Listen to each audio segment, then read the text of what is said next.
أعوذ بالله من الشيطان الرجيم. بسم الله الرحمن الرحيم. الحمد لله رب العالمين. الرحمن الرحيم. مالك يوم الدين. إياك نعبد وإياك نستعين. اهدنا الصراط المستقيم. صراط الذين أنعمت عليهم غير المغضوب عليهم ولا الضالين.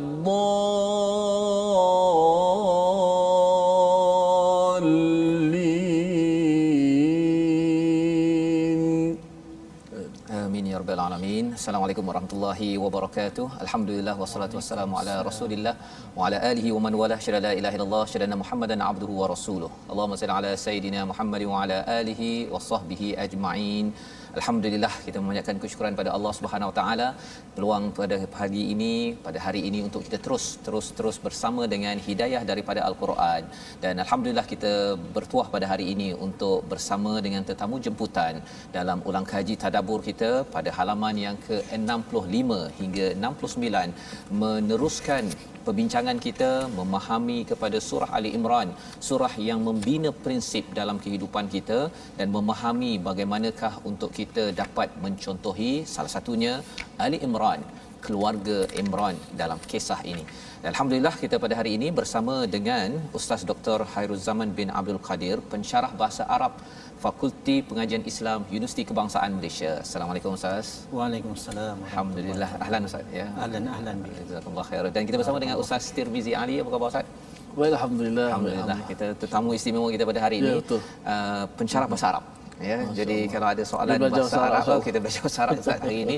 Kita akan melihat kepada halaman 65 hingga 69. Kita cuba melihat ada banyak istilah-istilah yang perlukan pencerahan lebih lagi selepas kita mengikuti halaman 65 hingga 69 pada hari ini. Jadi kita memulakan ya perbincangan pada hari ini bersama dengan Dr. Khairuzaman. Ya, kita nak melihat dahulu kepada ayat pada halaman 65 di mana dalam halaman ini bercerita tentang komentar Allah kepada orang-orang yang kufur, iaitu Allah menyatakan harta dan juga anak pinak mereka itu tidak bernilai langsung pun apabila mereka kufur kepada Allah Subhanahu Wa Taala. Dan Allah membawakan perumpamaan pada ayat 117, satu perumpamaan yang menarik yang kita ingin baca memulakan majlis kita pada hari ini. Jadi saya mempersilakan Ustaz Tirmizi Ali pada ayat 117 halaman 65, satu perumpamaan tentang rih, tentang angin pada tanaman. Apa maksud sebenarnya? Kita dengar dahulu bacaan. 117 ya.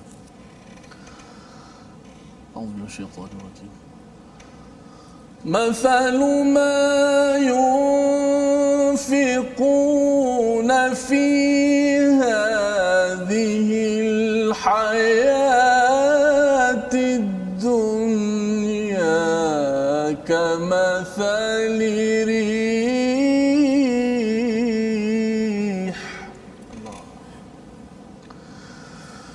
كمثل ريح فيها صر أصابت حرث قوم ظلموا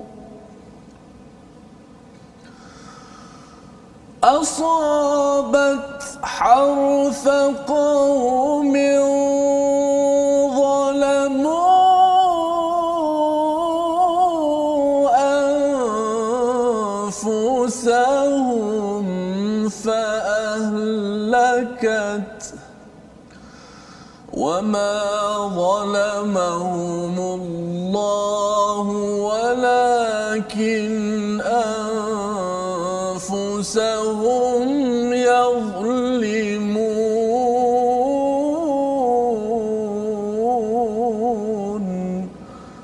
Sadaqallahul Azim.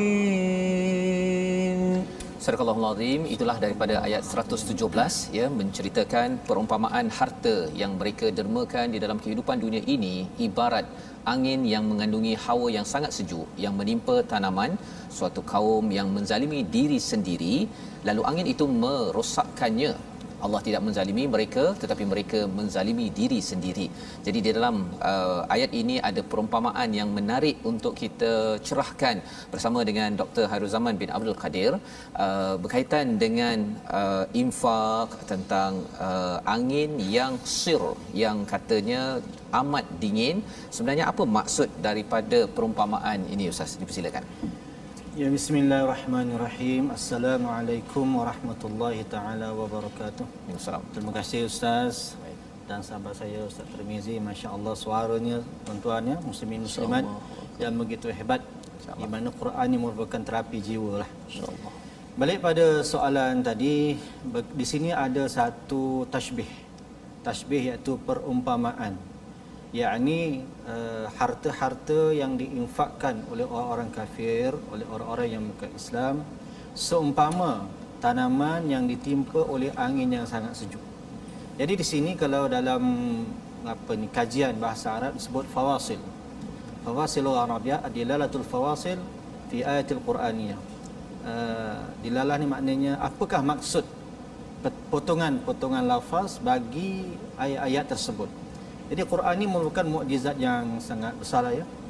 Di mana sejak Nabi Adam alaihissalatu wassalam sehinggalah kepada Nabi Muhammad sallallahu alaihi wasallam, mukjizat para rasul yang terbesar adalah Al-Quran yang diberi gelarlah iaitu mukjizatul kubra, mukjizat yang sangat besar.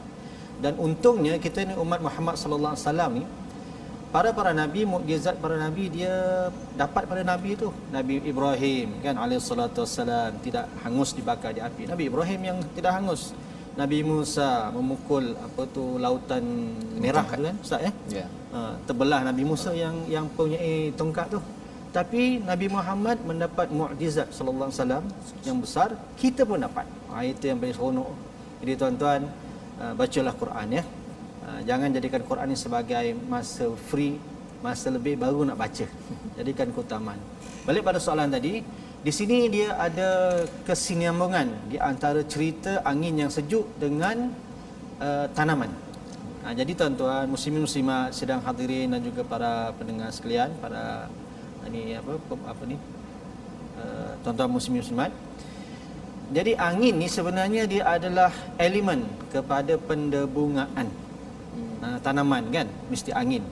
Maknanya yang dibawa oleh angin kita kata pendebungaan itulah antara pokok dengan pokok kan. Jantan dan betina apa semua. Antara tanaman-tanaman kan. Jadi apabila angin ni ejen utama dalam pendebungaan tidak membawa dan tidak berfungsi dengan baik, maka tanaman tu habis. Apatah lagi jika angin itu pertama panas ataupun sejuk. Dia kena perlu angin yang cantik, yang lembap, yang bagus, barulah pokok itu akan berbuah. Tapi di sini Allah Subhanahu Wa Taala sabitkan atau kaitkan sirrun, angin yang sangat sejuk dengan tanaman. Jadi tanaman itu adalah yang rosak adalah umpama amalan mereka yang dah rosak, nampak cantik. Jadi sirrun apabila kita lihat kepada Mu'jam Al-Ma'ani dalam Quran, dalam bahasa Arab ni, dia sebut sirrun itu ialah sumbulatun la yatakawanu habbatun, iaitu pokok hasil daripada angin sejuk ini, dia ada sumbulah, ada dahan tapi tak ada buah. Begitulah tashbih kepada amalan-amalan baik orang-orang non-muslim ke kafir, musyrik sebagainya, nampak baik di sisi pandangan kita, nampak baik, tetapi apabila mereka meninggal dunia, maka kosong, zero, tak ada apa-apa. Rugi sajalah. Masya-Allah, ini adalah penerangan tentang istilah angin yang sejuk tadi Ustaz ya. Angin yang sangat sejuk. Angin sejuk sehingga kan tidak dia ada sumbulah, dia ada cabang tapi cabang, tak ada buah. hasil. Berbanding kalau perumpamaan dalam surah Al-Baqarah bagi orang beriman yang infak, dia ada 7 tangkai sumbulatin itu, dan setiap tangkai itu ada pula 100 biji benih, masya-Allah. Dan juga Allah boleh lipat gandakan lagi untuk kita. Dan ini adalah penerangan untuk kita gabungkanlah Ustaz ya, pasal surah Ali Imran dan surah Al-Baqarah ni Zahrawain, dua surah yang indah, perhiasan, dua-dua ni sekaligus yang dibaca oleh Nabi untuk kita memahami secara berpasangan bahawa infak ini perlu diasaskan atas iman, bukan di atas kezaliman ataupun atas dasar kufur kepada Allah Subhanahu Wa Taala. Jadi alhamdulillah ini adalah pelajaran kita daripada halaman yang ke-65 nak membawa kita kepada halaman yang ke-66 ya, di mana apabila Allah menyatakan tentang perjuangan ya, bila bercakap tentang infak tadi ada kaitan dengan perjuangan.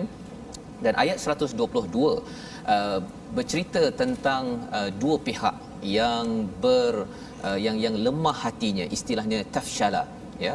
Di sini Allah memberi panduan kepada kita untuk perjuangan untuk menang pada setiap masa, berjaya ya dalam membina keluarga, membina organisasi, apatah lagi kita bercakap tentang dalam orang beriman dengan orang tidak beriman, ada panduan. Salah satunya tawakal kepada Allah, dan ada istilah tafshala yang kita nak lihat lebih lanjut lagi. Tapi kita dengar dahulu, kita baca bersama ayat 122 sehingga ayat 124 bersama dengan Ustaz Tirmizi. Sila Ustaz. Baik. InsyaAllah sama-sama kita menonton untuk kita membaca ayat 122 hingga 124. Ya. A'udzu billahi minasy syaithanir rajim. Idh hamma الطائفتان منكم أن تفشلا والله وليهما وعلى الله فليتوكل المؤمنون ولقد نصركم الله ببدر وأنتم أذلة فاتقوا الله لعلكم تشكرون إذ تقول للمؤمنين ألن يكفيكم أن يمدكم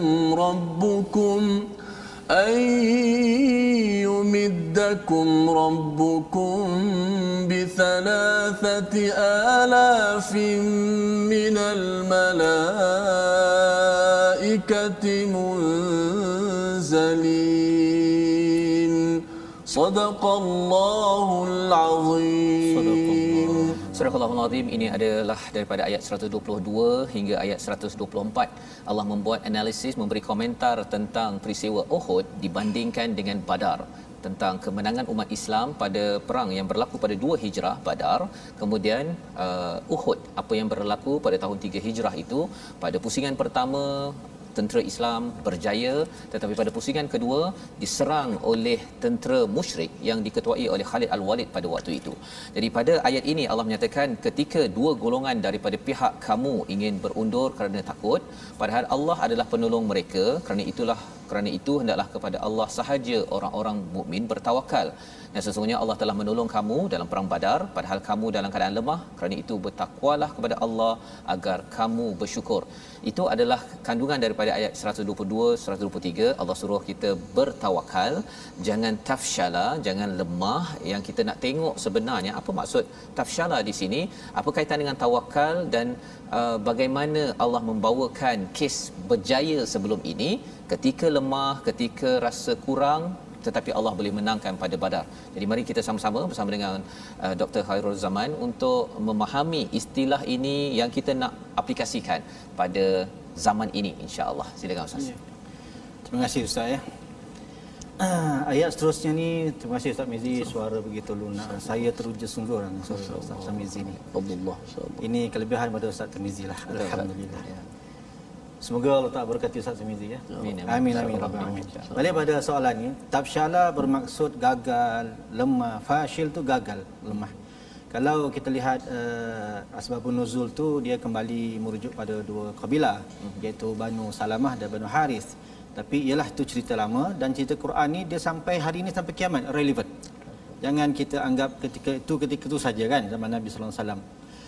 Yang mana kita lihat selusuri dan dalami tadabbur perkataan tafsyala tu iaitu bila kita berselisih, bila umat Islam ni berselisih, bergaduh sama sendiri, maka akan tafsyalah, maknanya gagal.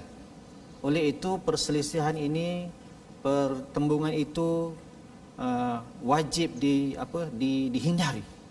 Dengan cara bagaimana? Bermusyawarah, berbahas, mencari kebenaran dengan kembali kepada Allah Subhanahu Wa Taala dan Rasul. Bukanlah maksudnya kita tanya Allah, tidak. Kita kembali pada Quran, kembali pada hadis, pada ulama-ulama kan.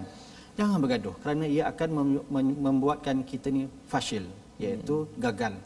Dalam apa perkara lah. Hatta dalam organisasi Ustaz ya. Kalau kita antara bos dengan staf tidak sehati sejiwa, maka syarikat itu, organisasi itu dia akan lemah. Ya. Jadi tafsyalah ini penyakit yang sangat-sangat berbahaya. Oleh itu macam mana kita nak cari titik pertemuan? Ialah kita wa ta'awanu 'alal birri wat taqwa. Bantu-membantu ya. Bantu-bantu satu sama lain, tiada manipulasi di antara satu sama lain dan bekerja dengan ikhlas, terutama dalam membina negara. Jadi sidang penonton sekalian, membina negara ni subhanallah satu perkara yang besar, maka ia memerlukan kepada dana, memerlukan kepada perpaduan dan sebagainya. Jadi semua pihak wajiblah bersama-samalah daripada institusi keluarga sampailah kepada kerajaan harus saling bantu membantu. Ya. Jadi itu istilah tafsyalah Ustaz ya dalam ayat yang ke-122 dan kita dalam surah Ali Imran ini juga ada istilah khilaf kan, ikhtilaf, waqtalafu. Jadi bila Ustaz cakap tadi tafsyalah ini berselisih yang melemahkan, apa beza pula dengan ikhtilaf yang memang kita ni memang ada berbeza pendapat kan, tapi di mana kaitannya itu dari segi istilah? Perselisihan ada dua. Satu, perselisihan pendapat dan tak mungkin manusia ini boleh bersatulah seluruhnya kan. Betul. Nabi Muhammad pun ada berdoa pada Nabi SAW, pada Allah Subhanahu Wa Taala untuk memohon tiga perkara. Pertama, supaya umatnya didahulukan hisab. Ini dimakbulkan. Yang kedua, supaya umatnya didahulukan masuk syurga kan. Itu diperkenankan. Yang ketiga supaya yang kedua umat Muhammad Nabi mohon supaya dia lambatkan azab. Bila di dunia umat Muhammad sallallahu alaihi wasallam buat maksiat, maka Allah Taala tangguhkan azab tu. Kan kalau lihat sekarang ni umat manusia ni, umat Muhammad sallallahu alaihi wasallam semua semua maksiat zaman sekarang ni dah zaman dahulu buat tu semua dah ada. Cuma kenapa ditangguhkan adalah berkat doa Nabi Muhammad SAW. Yang ketiga, Nabi Muhammad berdoa supaya umatnya disatukan. Ini tidak dikabulkan oleh Allah Ta'ala. Jadi perselisihan ada yang baik, ada yang tak baik. Perselisihan tak baik membawa pada perpecahan, pergaduhan dan sebagainya. Yang ini tafsyalah ni lah. Ini tafsyalah. Tetapi yang baik membawa kepada perbezaan pendapat kan. Kalau semua yes man saja mana seronok kan? Mesti ada satu yes satu no. Jadi akhirnya akan mendapat satu titik pertemuan. Masya-Allah. Itu beza di antara tafsyalah, berbeza pendapat yang melemahkan, yang ditegur ada beberapa kali di dalam surah Ali Imran ini berbanding dengan ikhtilaf Ustaz ya. Ikhtilaf yang berbeza pendapat, bukannya ikhtilaf yang tafsyalah ataupun menyebabkan mutafarriqah kan, dia menolak kepada orang lain, menyatakan orang lain ini tidak betul. Dan ini adalah panduan yang Allah berikan di dalam ayat 122 dan Allah mengingatkan pada ayat 123 perkara ini. Dan pada ayat 124 Allah menyatakan, ketika engkau Muhammad mengatakan pada orang-orang beriman, adakah tidak cukup bagimu bahawa Allah membantumu dengan 3000 malaikat yang diturunkan dari langit. Jadi ini adalah bantuan-bantuan keutamaan yang Allah berikan bagi tentera Islam apabila mereka ini melaksanakan apa yang dinamakan tawakal kepada Allah, mereka ini bersabar dan juga bertakwa. Jadi istilah tawakal, takwa dan sabar ini kalau kita lihat dalam halaman 66 ini ingin kita fahami lebih lanjut lagi Ustaz ya. Bila Allah cakap Nabi dah cakap dapat 3000 dan kemudian pada ayat 125 itu kalau sabar dengan takwa dapat tambah lagi. Itu sebenarnya apa kaitan dengan zaman sekarang ni? Adakah ini hanya waktu perang ataupun ada kaitan dengan hidup kita Ustaz? Ya. Terima kasih Ustaz ya. Jadi sebenarnya ayat ini daripada muka surat 65 hingga 69 ni adalah resepi kebahagiaan kehidupan. Banyak di sini diceritakan sifat-sifat mahmudah, sifat-sifat terpuji. Balik pada soalan tadi, apakah hanya dahulu saja ya sabar dan takwa tu kan? Apa maksudnya kan? Jadi Quran ni mukjizat sepanjang zaman, sesuai sepanjang zaman ya. Jadi kita hayati dia sampailah ke akhir hayat kita. Kita lihat makna sabar. Sabar tu apa? As-sabru ma'nahu al-murr. Sabar itu bermaksud pahit. Pahit. Jadi sabar ni pula ada 3 kategori kata Imam Ghazali. Pertama, sabar dalam meninggalkan perkara-perkara kemaksiatan. Pahit tu. Orang dah biasa buat dosa ni nak meninggalkan bukan senang tu. Yang kedua, sabar dalam melaksanakan amalan ibadah kewajipan pada Allah Taala. Nak puasa Isnin Khamis, nak qiyamul lail tu berat tu, pahit tu. Kan. Lama-lama dia akan jadi manis jugalah.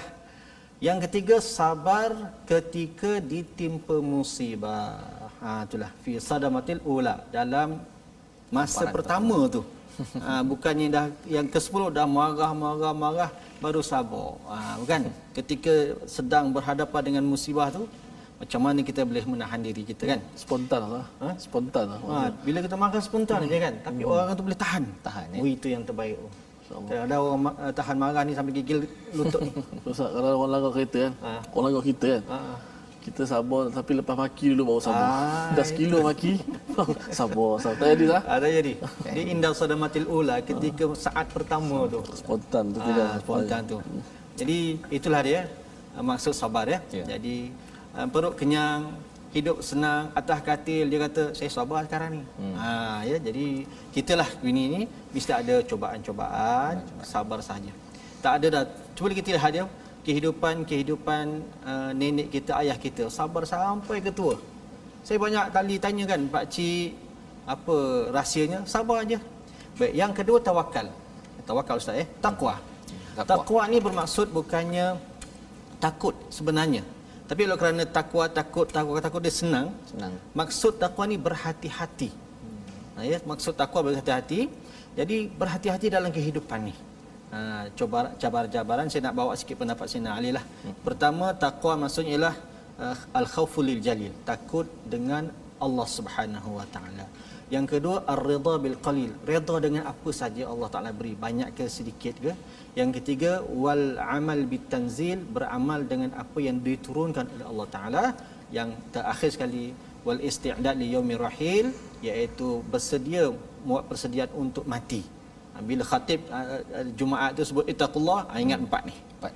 Itulah. Jadi semat dalam diri, amalkan insya-Allah. Masa pun tak cukup ni. Maksudnya inilah dia punya panduan. Maksudnya bila sabar dan takwa itu bantuan Allah lebih lagi Ustaz. Betul, tawakal betul. Pada ayat 122 itu membawa kepada 3000 tadi. Tetapi kalau katakan sabar dengan tawakal, takwa ini dia kira ni pangkat tinggi lagi lah Ustaz membawa kita kepada bantuan lebih, dan inilah yang kita ingin bina dalam kehidupan kita seharian, agar tawakal disampaikan ditambah dengan sabar yang sadamatul ula tadi Ustaz kena tampar sekali pertama tu dan kita masih lagi boleh menahan dan berhati-hati berhati-hati apa yang Allah suruh kita buat, yang Allah larang itu kita doakan agar kita, kalau ayat 126 itu, sehingga kan mendapat itminan, mendapat ketenangan. Dan inilah rahsia kemenangan bagi umat Islam, di mana dalam perang bila dapat sakinah itu, walaupun dalam kes Uhud itu dah kalah, tetapi Allah bagi juga sakinah, itu adalah melalui fasa tawakal, melalui sabar dan takwa yang kita bincangkan dalam halaman 66. Jadi kita berehat sebentar Ustaz ya. Kita menyambung kembali selepas ini. Mungkin ada yang belum minum lagi, boleh sambung minum. Ustaz jemput minum. Kita bertemu My Quran Time, baca faham amal insya-Allah.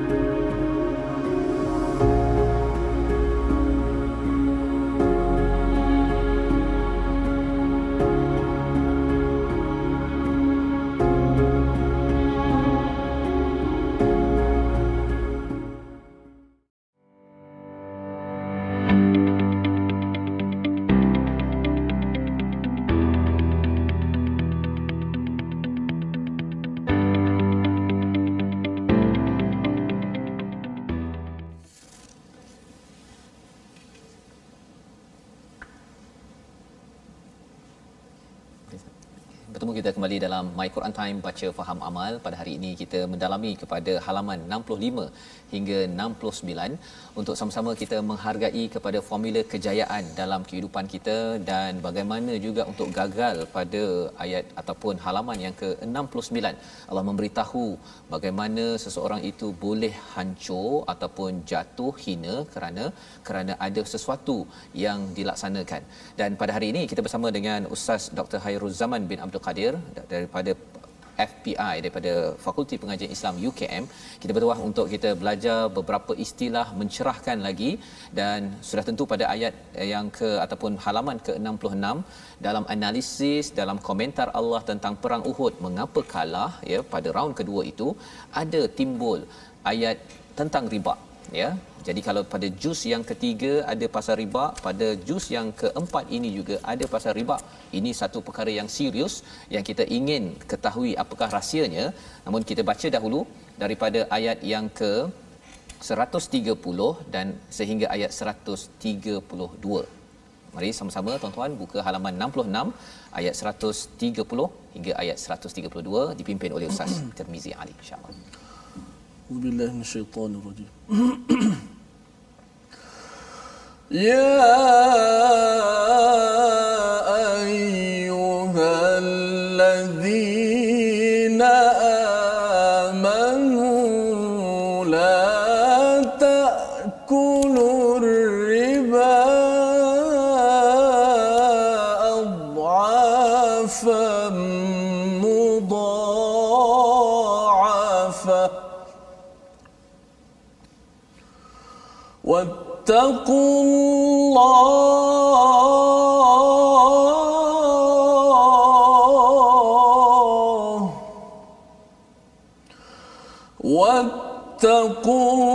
الله لعلكم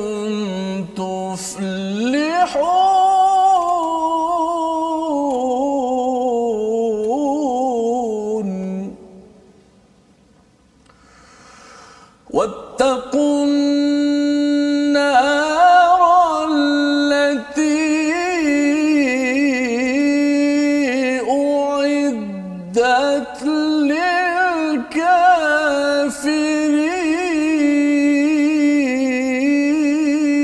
للكافرين وأطيعوا الله والرسول لعلكم ترحمون صدق الله العظيم. Surahul Azim daripada ayat 130 hingga ayat 132 sebentar tadi. Allah memasukkan, Allah menyediakan, membekalkan kepada kita peringatan tentang riba dalam komentar Allah tentang perang Uhud ini. Jadi apakah yang boleh kita pelajari bersama pada hari ini? Jom kita sama-sama dengan Ustaz Dr. Khairuzaman melihat kepada ayat riba. Ustaz, tiba-tiba dia muncul di dalam komentar Uhud ini. Boleh Ustaz kongsikan? Ya. Kita terus kepada ayat tu kan. Tiba-tiba je ada riba kan. Ya. Cerita Uhud, peperangan tiba-tiba riba. Jadi tuan-tuan muslimin muslimat sidang hadirin dan para penonton sekalian, dalam Quran apabila Allah Subhanahu wa taala sebut wa aqimis solah, dia mesti gandingan biasa wa atuz zakah. Betul. Maknanya agama itu tiang dia adalah solat. Ya, agama. Dan tiada manusia yang tidak ada agama. Semua ada agama. Kalau dia kata saya ni atheist, saya free thinker, sebenarnya agama dia adalah dia Tuhan. Ayatakhizuna ilahahu hawa, adakah kamu mengambil diri nafsu kamu sebagai Tuhan kamu? Itulah agama dia. Tiada manusia yang tidak ada agama. Agama Islam, dia punya tiang dia ialah as-salatu i'manuddin. Itu. Kemudian agama Islam ini tidak boleh berdiri sendiri-sendiri. Dia mesti memerlukan satu elemen baru, yang kedua iaitu harta. Ekonomi. Jadi penyakit bagi harta, tapi tak nampaklah ya, ialah riba. Dia menjadikan harta kita tidak ada berkat, tidak ada rahmatnya. Lawan riba, zakat itu an-numu, maknanya bersih, subur. Jadi riba itu racun kepada ekonomi, tapi zakat itu baja kepada harta. Jadi untuk membina negara, tadi cerita pasal perjuangan Ustaz kan? Perjuangan tu, bina negara lah tu.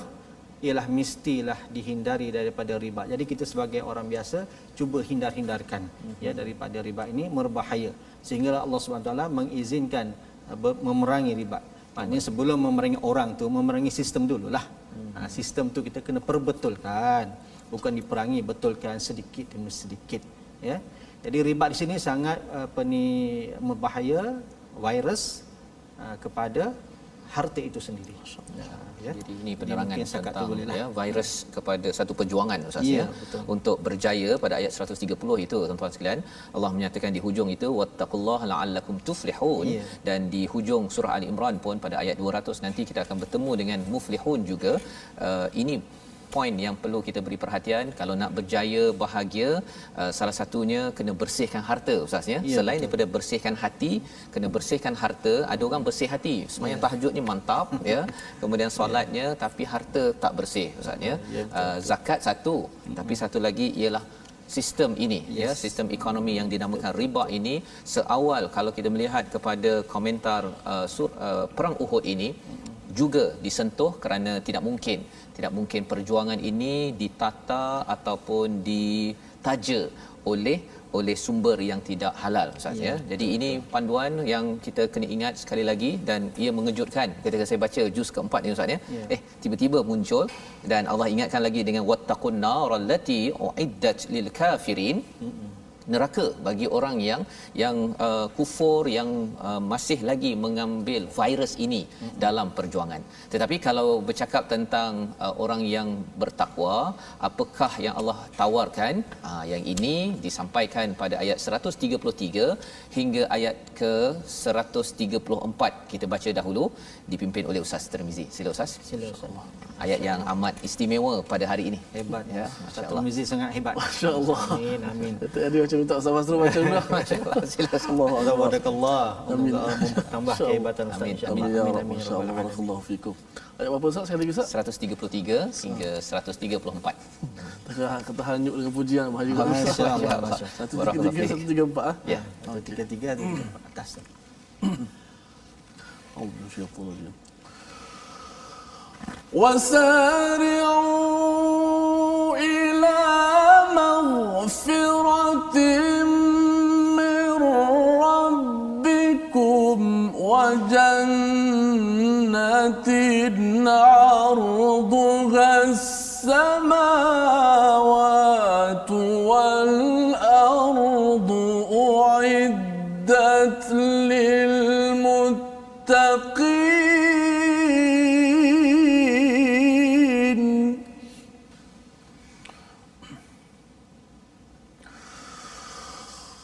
الذين ينفقون في السراء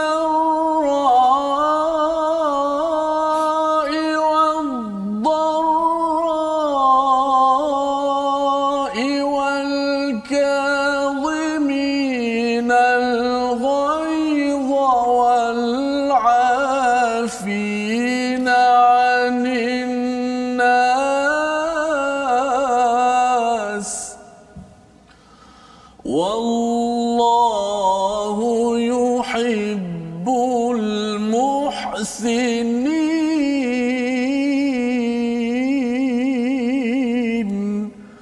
Sadaqallahul Azim. Surah Al-Azim daripada ayat 133 hingga 134 dan sebenarnya bersambung pada ayat 135. Allah menceritakan ganjaran. Allah menyeru kepada semua, kepada saya, kepada tuan-tuan yang berada di rumah, wasari'u, bersegeralah kepada keampunan daripada Tuhanmu, daripada Allah Subhanahu Wa Taala, dan syurga luasnya langit-langit yang pelbagai petala, pelbagai lapis, dan juga bumi. Allah memberitahu tentang galaksi yang ada seantero dunia ini, sebesar alam ini adalah syurga yang ditawarkan pada siapa? Kepada tuan-tuan yang mengambil segera, ya, bukan sekadar berjalan, bukan famshu fi manakibiha, tapi bersegera untuk mendapatkan keampunan daripada Allah Subhanahu Wa Taala, dan ini ganjaran bagi orang yang bertakwa.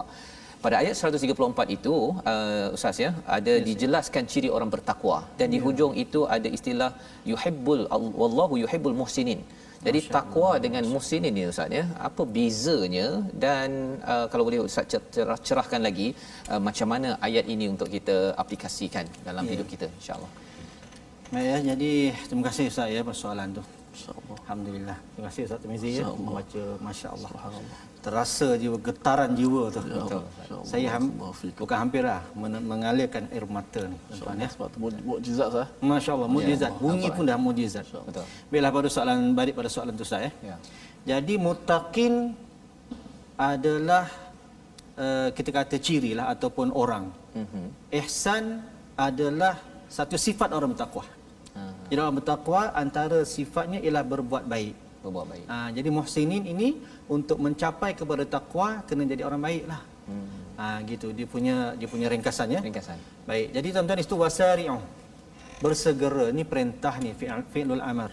Bersegera kepada keampunan kepada Allah SWT, dan untuk masuk syurga tu kena bersihkan diri dengan istighfar banyak-banyak. Oleh itu kita kena banyak-banyak istighfar, banyak selawat. Mungkin masalah-masalah kehidupan kita ni tuan-tuan kerana dosa-dosa yang kita buat. Jadi Allah beri masalah-masalah, sakit ke masalah itu untuk menegur kita. Kan. Jadi mudah-mudahan dengan sakit itu kita beristighfar, dan mudah-mudahan istighfar itu membersihkan kita, rahmat Allah Taala turun, ya. Jadi syarat untuk menjadi takwa yang dijanjikan syurga mestilah berbuat baik. Ya, jadi orang yang paling bagus ni adalah orang yang sangat bermanfaat kepada orang lain. Cubalah kita jadi orang berbaik, buat baik ni pada orang lain. Jangan buat jahat pada orang lain, kan. Jannah itu saya nak sentuh sekali Ustaz, ya. Ya, sila. Jannah tu asal makna bukannya syurga. Jannah tu maknanya ialah gila. Gila, Majnun, gila. Jannah Majnun. Jadi bukannya syurga, ialah suatu benda yang menggilakan. Apa dia, tempat ini sangat-sangat menggilakan. La ainun ra'at, tak pernah dilihat di mata. Wala fi bali bashra khatarat, tak pernah terlintas. Gila. Tapi nak kata kita saya kalau dia kata nak royak sedap sangat, dia kata sedap gila. Sedap gila. Allah sedap gila. So ada kaitan lah tu dengan jannah dengan majnun tadi Ustaz, ya. Menggilakan. Jin pun samalah. Jin pun daripada jin situ. Jin tu majnun gila, kan? Daripada jin juga. Jadi jannah tu sesuatu yang menggilakan. Biar kita terjemah itu tepat. Seperti sunat. Sunat ni ada orang terjemahkan buat dapat pahala, tak buat tak apa-apa. Suatu terjemahan yang tidak memberi motivasi. Cuba kita terjemahkan buat dapat pahala, tak buat rugi. Siapa nak rugi? Rugi ya. Begitulah. Ada motivasi lah sikit. Motivasi betul Ustaz. Maksudnya kalau sunat, kalau buat dapat pahala, kalau tak buat rugi. Kurang markah dia. Rugi. Ya. Orang kata tak apa, tak sunat je tak buat. So sembahyang malas lah. Akad takbir tak apa, sunat je. Semua tak buat. Ya Ustaz. Masya-Allah. Jadi mana markahnya pot tak penuh lah Ustaz. Penuh lah. Gitulah. Jadi itu istilah tentang jannah itu, ya, menarik. Apabila syurga itu adalah sesuatu yang menggilakan Ustaz, ya. Dan orang yang gilakan kepada jannah itu Allah nyatakan tadi ada sifatnya, ya. Dia infak berterusan dalam fi'il mudhari' itu Ustaz, kan, berterusan fi sarra'i wad dharra'.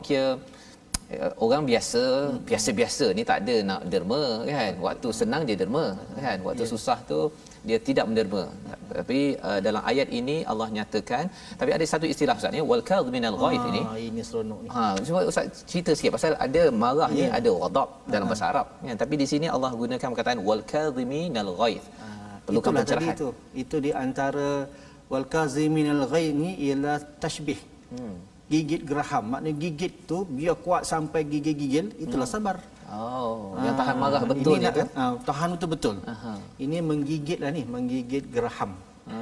Macam mana kita geram, kita kena diam, kena gigit. Kalau lepas habislah kan? Jangan lepas. Jangan lepas. Macam itulah orang-orang yang bertakwa. Jadi kita cuba je lah kan. Cuba tu penting. 1 juta bermula daripada RM1. Langkah kejayaan takwa tu bermula daripada percubaan langkah pertama kita. Kata Arab sebut tataful, bertatih-tatih. Bertatih-tatih ya. Jangan nak terus melompat saya. Ya, betul. Buat amal nak jadi wali tu. Betul. Sikit-sikit. Tadarruj berperingkat-peringkat. Ya, jadi itu nasihat yang penting untuk kita bertatih menjadi orang bertakwa Ustaz ya. Hari ini bila kita baca dapat jannah, kita akan rasa appreciate. Kita rasa biasa sebut jannah syurga. Tapi bila sebut perkataan menggila tadi, kita akan rasa hebatnya. Hebat syurga. Sesuatu yang digilai Ustaz ya. Jadi kalau tuan-tuan nak mendapat sesuatu yang digilai, kalau ayat 134 tadi itu, satu derma senang susah, orang yang tak berapa yang not biasa-biasa dia derma waktu senang, tapi ini waktu senang susah. Yang kedua tadi gigit geraham Ustaz ya. Ya, di rumah kalau rasa geram tu tahan, jangan dihamburkan. Insya-Allah Ustaz ya, kita doa bersama ya, di dalam dewan kalau ataupun depan TV kalau dia tengah selesa ni okey Ustaz ya. Dia bila kena cucuk ataupun naik, dia bila kena puji senang, nak sabar tu senang puji kan. Tapi bila diuji tu Allahu akbar. Orang kata orang hina kan, bila orang kata orang puji sedaplah kan. Bila orang hina awak ni apa macam nak sabar tu bukan main tu. Insyaallah. Saya nak tambah sikit sedekah boleh Ustaz ya? Ya sila. Sebagai motivasi ni. Sila. Jadi dalam bab sedekah ni Nabi SAW ada memberi kita petua lah ya. Semangat. Dirhamun sabaqa mi'ata dirhamin. Sabaqa mi'ata dirhamin. 1 dirham boleh mengalahkan 100 dirham. Macam mana tu? Ini motivasi ni maksudnya, kalau orang tak banyak duit, jangan terasa dia rasa orang kaya berderma 1 juta, aku 10 sen. Dia begini, dia win-win situation. Orang miskin dia ada RM2, bila dia derma RM1, dia sudah 50% kualiti dia. Orang kaya bila dia ada 100 juta, dia sedekah 1 juta banyak, tapi dia baru 10%. Tak ada benda macam RM1 je tak? Macam RM1 je. Jadi orang miskin dia menang dari segi kualiti, orang kaya menang dari segi kuantiti. Dua-dua win-win. Jangan iri hati. Pakai bahasa kita. Masya-Allah. Masya-Allah. Bila Ustaz cakap begitu Ustaz, bila tengok pada istilah sarra wa dharra tu, memang kalau katakan 1 juta bagi orang yang ada berpuluh bilion, bagi dia itu adalah sarra Ustaz ya. Tapi bagi kita yang ada RM2 nak derma RM1, wah itu itu adalah dharra kan. Adilnya agama kan. Subhanallah. Agama ni syurga bukan untuk orang sihat saja, bukan untuk orang pandai, bukan untuk orang kaya, semua boleh masuk. Masya-Allah ya. Orang jadi sakit, orang miskin, orang itu semua boleh masuk.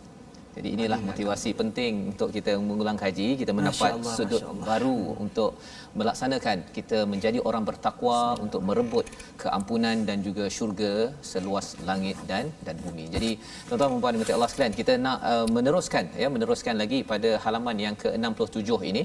Kita nak melihat di hujung itu ada ayat 138 sehingga ayat 140. Kita nak dengar daripada Ustaz Tirmizi ya, kita membaca tentang al-Quran dan Allah mengingatkan kembali tentang jangan down, jangan give up. Ya, tadi Ustaz Doktor akan menerangkan. Kita dengar dulu ayat 138 hingga ayat 140. A'udzu billahi minasy syaithanir rajim. بسم الله الرحمن الرحيم هذا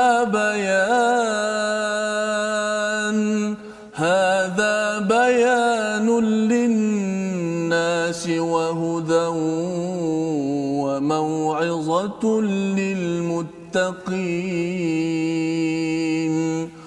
ولا تهنوا ولا تحزنوا وأنتم الأعلون إن كنتم مؤمنين إن يمسسكم قرح فقد مس القوم قرح مثله وتلك الأيام نداولها بين الناس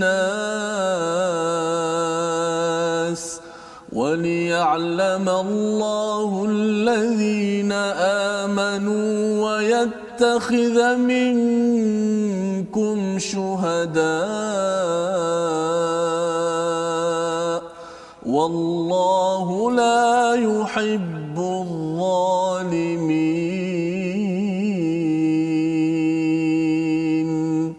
Sadaqallahul azim. Sadaqallahul azim. Daripada ayat 138 hingga 140 ini sebenarnya ada pujukan daripada Allah Subhanahu Wa Taala dalam masa yang pendek Ustaz ya, dalam masa 1 minit. Macam mana Ustaz menyimpulkan ayat ini sebagai motivasi pujukan kepada diri kita semua, penonton yang sedang mengikuti My Quran Time. Sila Ustaz.